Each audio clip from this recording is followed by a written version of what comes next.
Whitney Otto, born March 5, 1955, is an American novelist best known for her debut novel How to Make an American Quilt. Otto was born and raised in California to a couple who later divorced. Her father was an engineer, while her mother worked in advertising. She attended university at the University of the Pacific, San Diego State University, and the University of California, Irvine, before graduating. Currently she lives in Portland, Oregon with her family, where they moved from San Francisco. Her first novel, How to Make an American Quilt, was a New York Times bestseller and was featured on other bestseller lists as well. It was also a New York Times notable book, was nominated for the Art Seidenbaum Award, and was adapted into a feature film. Two of her other novels, The Passion Dream Book and Now You See Her, were optioned for films.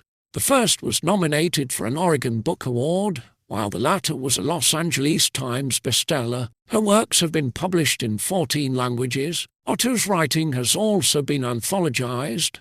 Some of her pieces have appeared in the New York Times, the Los Angeles Times, the Oregonian, and the San Francisco Chronicle, as well as in magazines. As a writer, Otto has been described as a Democrat, choosing to tell her stories using multiple narrative voices. She has taught at a number of writing workshops during her career. In 1990, she received an Outstanding Teacher Award from the University of California, Irvine. She has also been awarded a number of other prizes and grants during her career. Otto has also been active as an artist, crafting shadow boxes that have been exhibited at a gallery in Portland. She has also spoken of her love for photography and the creative life.